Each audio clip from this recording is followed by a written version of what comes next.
Welcome to Black and Gold Digital Edition, a behind-the-scenes look at your Pittsburgh Steelers.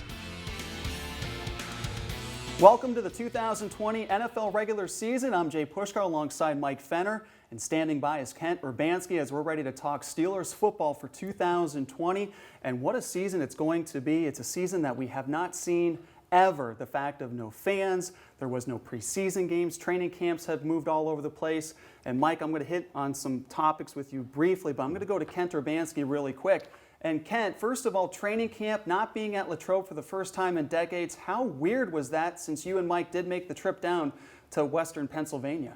Very strange. You know, as you said, this will be the first time since 1991 that I will not be on the sidelines filming Steeler games. And so it's going to be a weird feeling being home like everybody else, watching from the couch and being down at Latrobe when everything is usually so hectic, and being down there with all the serenity and the quietness was a very odd feeling. And Mike, as mentioned, you guys made the trip down earlier this summer. Just how surreal was it? Because when you get down to Latrobe and you get to St. Vincent College, it's all about the atmosphere, the pageantry of training camp. The fans are excited. The players enjoy it, even though that they're going back to work.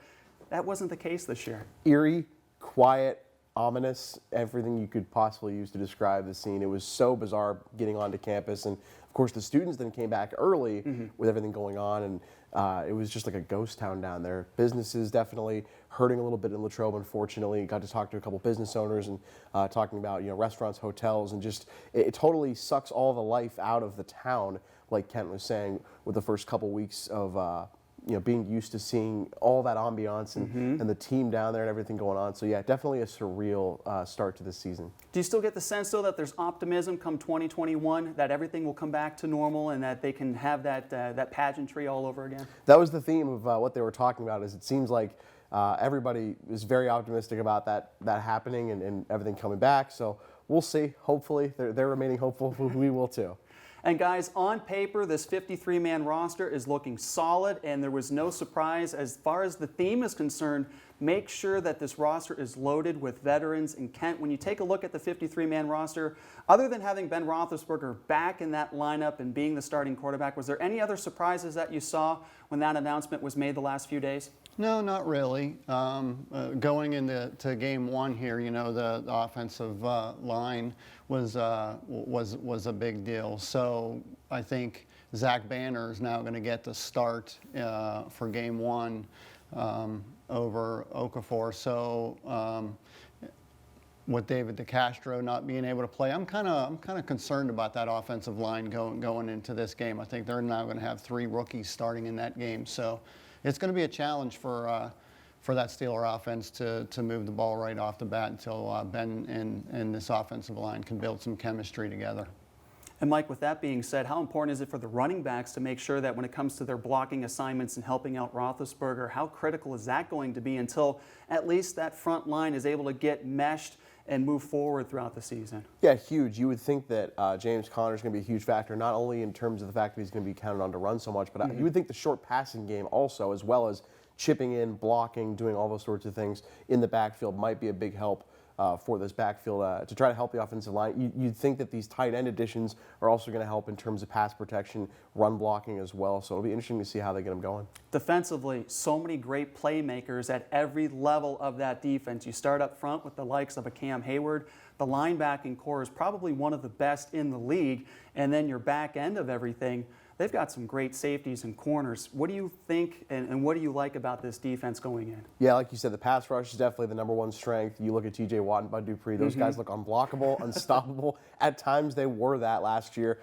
You'd hope to get them off to a good start again. I think Stephon Tuitt coming back from injury will be big as well. And then some younger guys in that secondary could really step up. And hopefully it starts with that front seven getting the pass rush and you work your way backward, I think, in that third level of defense. Kent, it's always very cliche. Defense travels, and how important is it for the Steelers to have that until maybe the offense starts to click a little bit more as these games start to progress? Well, I think it's huge because it gives the offense more chances, I believe, to possess the football, and which I think they're going to need I agree with Mike that having Stephon Tuitt back, I'm excited about seeing that defensive line with Tuitt back. They're solid. You know, they've got two of the best pass rushers in the league. I like, you know, Bush in the middle with Williams, but you know, the secondary's solid, and I'm happy to get Sean Davis back, who knows that defense and adds some depth to that secondary as well. Speaking of depth, and we'll even quickly go back to the offense, to add Josh Dobbs as a backup quarterback. Now you have four guys that are very familiar with this system. How critical is that? Because just not knowing what the pandemic is going to do, we haven't seen any preseason games.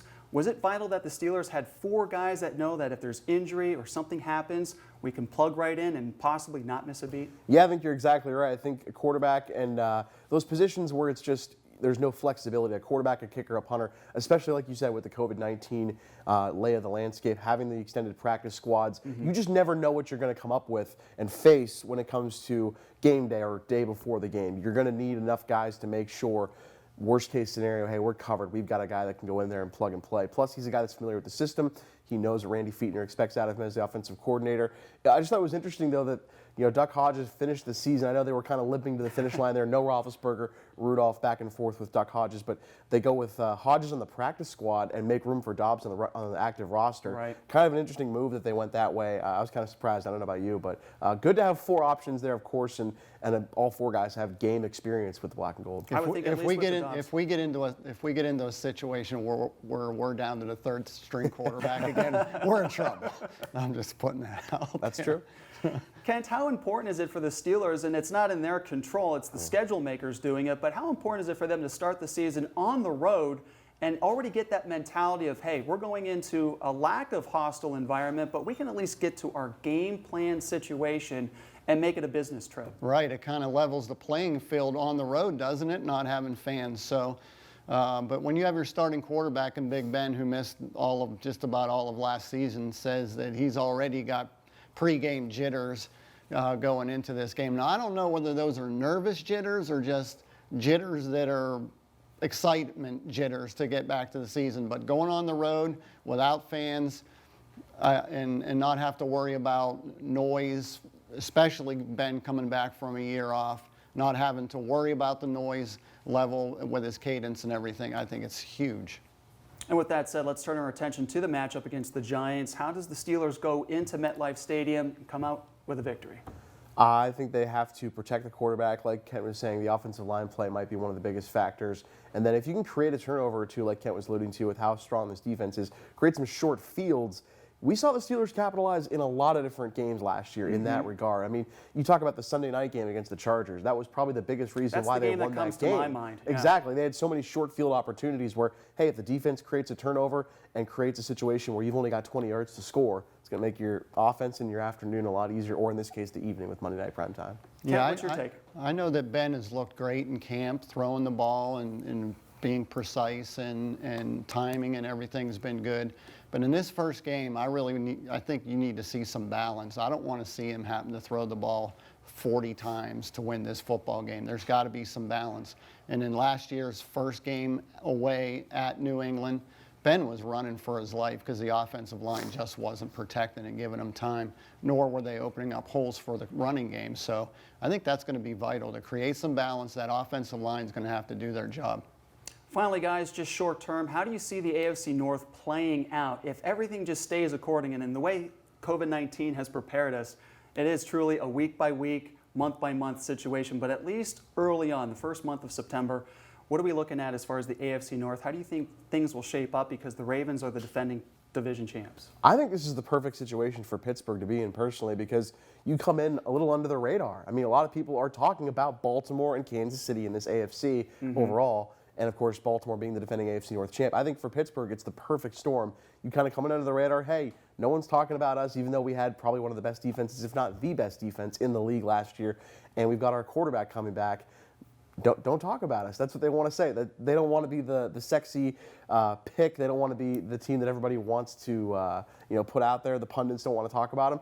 They love it. Plus, there's an extra playoff spot this year in the AFC. I think that's going to come into play with the AFC North big time because you're going to have three teams, Baltimore in the mix, Pittsburgh, Cleveland. I think all three could be playoff teams. And Pittsburgh is well in the mix to win the division. I don't think Baltimore's just going to run away with it like they did last year. Kent, do you think that this is probably one of the best divisions in all of football? And then what's your take on the season overall? I do. I think Cleveland's going to be much better. Baltimore is right there at the top. I think Baltimore could be a team that could make that push to a Super Bowl title, but it all comes down to quarterback play too. I mean, if Lamar Jackson, what happens if he gets hurt? Then they're in a similar situation to what Pittsburgh was in last year. So it's all good. I'm looking forward to it. It's going to be exciting. I don't know that Cincinnati's going to be there with the other three, but I think I'd like to see a tight race the whole way down, make it exciting.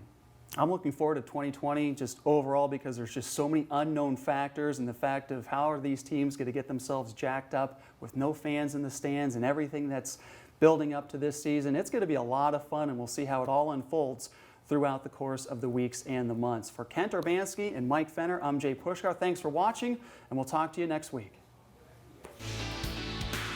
Thanks for watching. Join us again next week for Black and Gold Digital Edition.